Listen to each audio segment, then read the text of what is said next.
जजेस को एक बात क्लियर है, यानी जस्टिस मुनीब अख्तर को, जस्टिस मंसूर अली शाह को, जस्टिस आयशा मलिक को, आई एम जस्ट नेमिंग सम, कि उनको ये बात क्लियर है कि उन्होंने आईनी बेंच का हिस्सा नहीं बनना, क्योंकि जो पूरी 26वीं आईनी तरमीम का डिज़ाइन था वो इन चंद जजेस को इस पूरे मामले से, यानी सुप्रीम कोर्ट की भागदौड़ से दूर रखने के लिए ही था। जजेस ने खुद को पिछले 2 महीने में, आप कह सकते हैं जब से आईनी तरमीम की बाज़गश्त चली, उसके बाद आईनी तरमीम हमने देखा कि एक हार्डकोर अटेम्प्ट हुई, उसके बाद दोबारा कोशिश की गई और मंजूर करवा ली गई। इस पूरे दौरानिए में इन जजेस ने खुद को मखसूस नशिस्तों के केस तक महदूद रखा। कोई बहुत बड़ा, कोई बहुत out of the box adventure करने की कोशिश नहीं की। शायद उनकी कोशिश थी कि वो मुतनाज़े ना हो, लेकिन अब अगर आप फ्यूचर की स्ट्रैटेजी के बारे में पूछें तो जस्टिस मुनीब अख्तर की जो मुद्दत मुलाजमत है उसमें तकरीबन 4 साल का अरसा बाकी है। जस्टिस मंसूर अली शाह की मुद्दत मुलाजमत में 3 साल 1 माह का अरसा बाकी है। तो ये जो अब बाकी जो जजेस हैं, जाहिर है वो उनसे जूनियर हैं, तो उनकी इनसे भी ज़्यादा अभी दौरानियाँ बाकी है सुप्रीम कोर्ट ऑफ पाकिस्तान के जजेस के तौर पर, तो उनको इस बात का बाखूबी इदराक है, लेकिन वो अपनी जिम्मेदारियाँ अभी तक तो निभा रहे हैं और उनका इरादा भी है कि वो निभाएंगे, लेकिन उस सूरत में कि जब वो आईनी अदालत कह रही हूँ, आईनी बेंच के हिस्सा नहीं होंगे, तो फिर ये जजेस आगे किस तरह से चलेंगे, वो उनकी फ्यूचर की स्ट्रेटजी क्या होगी,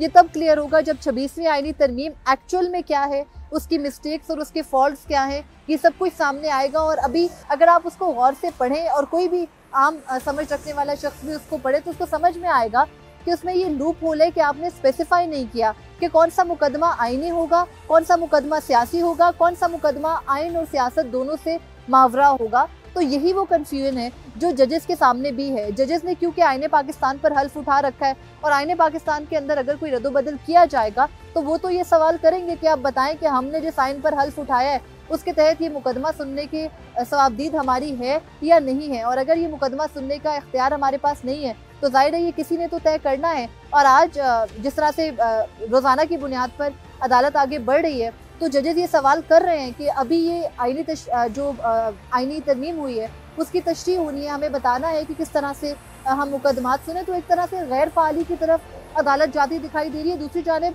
जाहिर है कि इस्तीफ़ों का कोई प्लान नहीं है, सिस्टम के अंदर रहकर लड़ा जा सकता है, सिस्टम से बाहर निकल कर तो सिर्फ बयानबाजी हो सकती है। तो इसलिए शायद इन जजेस को भी इस बात का बाखूबी इदराक है कि हम अगर इस सिस्टम से आउट हो गए तो फिर तो ना सिस्टम के साथ आपकी कोई लड़ाई रहेगी, ना आप सिस्टम की बेहतरी में किरदार अदा कर सकते हैं, ना ही आप उसके किसी तरह से जो सिस्टम के इवॉल्व होने का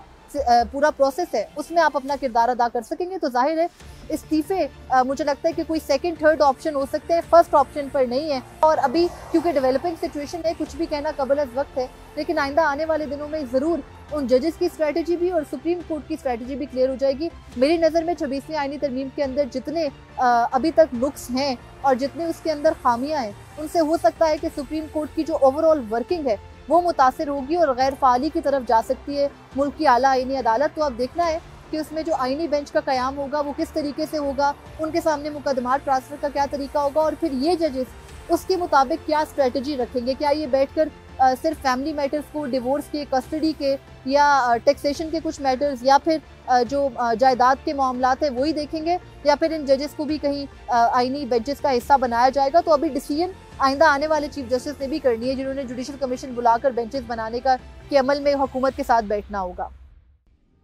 thank you for watching the full video. आप में से बहुत से ऐसे लोग हैं जिन्होंने शायद हमारा यूट्यूब चैनल सब्सक्राइब नहीं किया। So if you want to support independent journalism and watch more meaningful content, please subscribe to our YouTube channel.